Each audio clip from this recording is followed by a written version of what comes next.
बड़ा अनुमति मिल गई तो चंगा, नहीं तो होगा पंगा। लोकतंत्र में ऐसा क्यों? आपका सवाल तो बहुत सही है मगर एड्रेस गलत है। आप लोग ये नारा वाकई इसलिए लगाते हैं कि आपके दिल के करीब है, या इसलिए लगाते हैं कि ममता बनर्जी चिढ़ती हैं आप? देखिए भैया, ऐसे जो चीज मेरे हाथ में नहीं है इसके बारे में मैं क्यों सोचूं? लेकिन जय श्री राम तो इस देश की संस्कृति का नारा है ना सर, वो चुनाव का नारा तो नहीं है कभी? नहीं, चुनाव में लग रहा है भाई। चुनाव और संस्कृति को क्यों आप अलग करते हैं? संस्कृति हमारा चुनाव का मुद्दा है। तो इसका मतलब वो सही कह रही हैं कि आप जानबूझ के धार्मिक और अरे भाई, पहले भावनात्मक मुद्दों पहले आप तय कर लो। अभी कहते हो ये सांस्कृतिक नारा है और अभी कहते हो धार्मिक नारा है। तुम तो तय करो। और चीजें भी जोड़ रहा हूं, पहले तुम तो तय करो कि ये नारा सांस्कृतिक है या धार्मिक है। हो सकता है हम गलत बोले, आप तो न्यूट्रल चैनल माने जाते हो।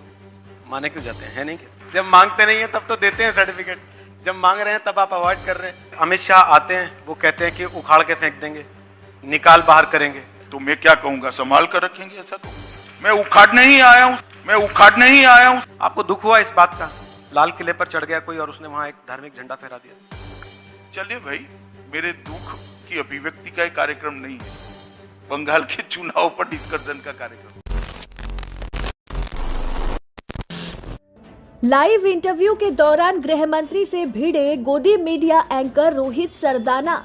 जी हां, इंडिया टुडे कॉन्क्लेव में रोहित सरदाना पूरी तरह से यू टर्न मारते हुए नजर आए। मंच पर बैठे अमित शाह के लिए गोदी मीडिया एंकर तीखे सवालों की बौछार लगा दी, तो तभी गृह मंत्री अमित शाह एंकर पर गुस्सा गए। आपके प्रदेश अध्यक्ष को तो एक अनुमति के पहले ये तक कहना पड़ा, अनुमति मिल गई तो चंगा, नहीं तो होगा पंगा। लोकतंत्र में ऐसा क्यों? आपका सवाल तो बहुत सही है मगर एड्रेस गलत है।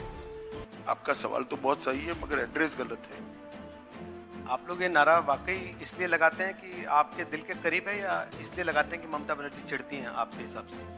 देखिए, मुझे मालूम नहीं है आपको राजनीति को कितना नजदीक से देखने का अनुभव है, लेकिन जय श्री राम तो इस देश की संस्कृति का नारा है ना सर, वो चुनाव का नारा तो नहीं है कभी भी? नहीं, चुनाव में लग रहा है भाई। चुनाव और संस्कृति को क्यों आप अलग करते हैं?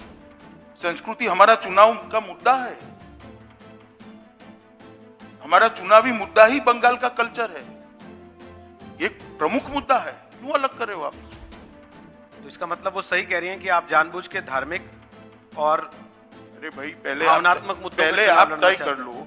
अभी कहते हो ये सांस्कृतिक नारा है और अभी कहते हो धार्मिक नारा है। तुम तो तय करो। और चीजें भी जोड़ रहा हूं, पहले तुम तो तय करो कि ये नारा सांस्कृतिक है या धार्मिक है। दो सवाल में दो आप बात करते हो भाई। जय श्री राम के नारे से चिढ़ी क्यों? तो उनका कहना था कि मैं जय श्री राम के नारे से नहीं चिढ़ी थी, मैं भी जय सिया राम बोलती हूँ, लेकिन वहां एक राजनेता के नाम के नारे लग रहे थे, मेरा गुस्सा उससे था। बीजेपी ने उसको ये कह के प्रचारित कर दिया कि जय श्री राम के नारे से ममता शायद ममता दी के अलावा किसी ने नहीं सुना। आपकी चैनल ने भी यही कहा कि जय श्री राम के नारे से जीती है। हो सकता है हम गलत बोले, आप तो न्यूट्रल चैनल माने जाते हो। माने क्यों जाते हैं? है नहीं? मैं क्यों इतना अभी सर्टिफिकेट देने में देरी है, मगर माने तो जाते ही। जब मांगते नहीं है तब तो देते हैं सर्टिफिकेट, जब मांग रहे हैं तब आप अवॉइड कर रहे हैं। खैर कोई बात नहीं।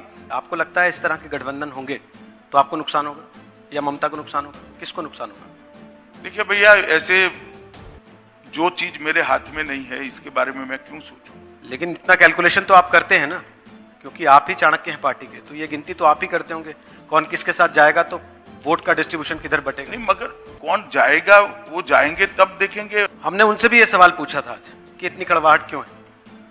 उन्होंने कहा कि अमित शाह आते हैं, वो कहते हैं कि उखाड़ के फेंक देंगे, निकाल बाहर करेंगे, तो मुझे गुस्सा नहीं आएगा क्या? तो मैं क्या कहूंगा, संभाल कर रखेंगे? ऐसा कहूंगा? मैं उखाड़ने ही आया हूं सरकार को भैया। यहाँ मेरी सरकार तभी आ सकती है जब ममता बनर्जी की सरकार को उखाड़ कर फेंक दे।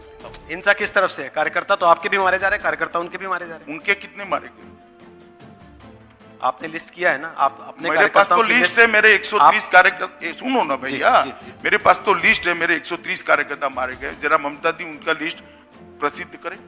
लेकिन जिनके ऊपर भ्रष्टाचार के आरोप होते हैं वो भी आपके यहाँ के साफ हो जाते हैं। कोई साफ नहीं होता है। किसी का केस हमने विड्रॉ किया है तो एक लाओ। हमने किसी का केस विड्रॉ नहीं किया, वो कायदे की अदालत में चलते ही है केस सारे। जेल में भी तो नहीं गया कोई जो आपकी पार्टी में आ गया, जिनके लिए आप लोग खुद नहीं, वो कहते वहाँ- थे कि ये देखिए वहाँ थे भ्रष्टाचार तब- की मूर्तियां हैं। भैया वहां थे तब भी नहीं गए थे। जो लाल किले पर चढ़े वो किसान नहीं हो सकते। पर लाल किले पर चढ़ कैसे गए? अब तो मजबूत सरकार है देश में।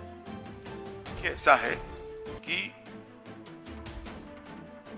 दिल्ली पुलिस ने संयम रखकर गोली नहीं चलाई, इतना ही। आपको दुख हुआ इस बात का?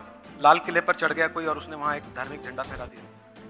चलिए भाई, मेरे दुख की अभिव्यक्ति का एक कार्यक्रम नहीं है, बंगाल के चुनाव पर डिस्कशन का कार्यक्रम। नहीं नहीं, बेशक है, लेकिन क्योंकि इसकी आंच यहां तक आएगी या नहीं, ये सवाल इसलिए पूछा जाना जरूरी था।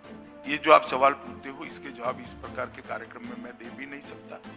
मैं शपथ लिया हुआ व्यक्ति हूँ और मैं गंभीरता से मेरी शपथ का पालन करता हूँ। लेकिन लॉ एंड ऑर्डर की बात तो आप भी कह ही रहे हैं लगातार कि यहाँ लॉ एंड ऑर्डर खराब मैंने कहा, ऐसा कहा लॉ एंड ऑर्डर? आप तो 356 की बात कर रहे हैं, राष्ट्रपति शासन की बात। नहीं, मैं बतौर गृह मंत्री आपसे नहीं पूछ रहा हूँ, मैं बतौर बीजेपी के स्टार कैंपेनर जो आज यहाँ पर दो व्यक्ति है ही नहीं। अमित शाह एक ही होता है, गृह मंत्री है नाते और बीजेपी लीडर है नाते। मैंने संविधान की शपथ ली है, इसको नहीं तोड़ सकते। तो आपने बाकी लोगों को ये छोड़ रखा है कहने के लिए कि तुम बोलते रहो राष्ट्रपति शासन, मैं नहीं बोलूंगा। नहीं, मुझे बोलना नहीं होता है, डालना होता है। आप चुनाव मैदान में आ चुके हैं, तो क्या अपने नेता का नाम घोषित करेंगे कि ये हमारा मुख्यमंत्री होगा अगर हम देखिए, सरकार वो बनाते हैं? पार्टी के राष्ट्रीय अध्यक्ष और हमारे पार्लियामेंट्री बोर्ड ने तय करना है। अगर तय करता है तो जरूर घोषित कर देंगे। अभी इस पर कोई चर्चा नहीं हो रही? ना, ऐसा व्यक्ति मिला नहीं है या अभी तय नहीं किया है या अभी चर्चा ही नहीं, अभी बात नहीं कर रहे हैं? अभी चर्चा ही नहीं। व्यक्ति तो बहुत सारे हैं। कौन कौन है? कुछ ऑप्शन ही बता दीजिए, एक नाम ना बताइए। ऐसा है भैया, मैं बहुत सारे इंटरव्यू लिया हूँ, ऐसे तू टाइटल नहीं निकल पाओगे मुझसे यार, रहने दो ना।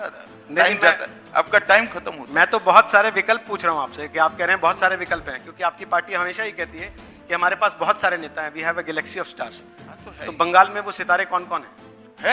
बंगाल की जनता को मालूम ही है। कैलाश जी का नाम तो कट गया, बाबुल हैं, दिलीप घोष है। मैंने कहा ढेर सारे नेता है। यहाँ का मुख्यमंत्री बंगाल का धरती पुत्र ही। इतना बड़ा अनुमति मिल गई तो चंगा, नहीं तो होगा पंगा। लोकतंत्र में ऐसा क्यों? आपका सवाल तो बहुत सही है, मगर एड्रेस गलत है। आप लोग ये नारा वाकई इसलिए लगाते हैं कि आपके दिल के करीब है, या इसलिए लगाते हैं कि ममता बनर्जी चिढ़ती हैं आप? देखिए भैया, ऐसे जो चीज मेरे हाथ में नहीं है, इसके बारे में मैं क्यों सोचूं? लेकिन जय श्री राम तो इस देश की संस्कृति का नारा है ना सर, वो चुनाव का नारा तो नहीं है कभी। नहीं, वो चुनाव में लग रहा है। भाई, चुनाव और संस्कृति को क्यों आप अलग करते? संस्कृति हमारा चुनाव का मुद्दा है।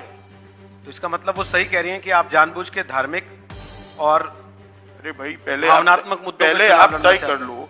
अभी कहते हो ये सांस्कृतिक नारा है और अभी कहते हो धार्मिक नारा है। तुम तो तय करो। और किसी चीजें को भी बात जोड़ रहा नहीं। हूं, और पहले चीजें भी तुम जोड़ तो रहा तय करो कि ये नारा सांस्कृतिक है या धार्मिक है।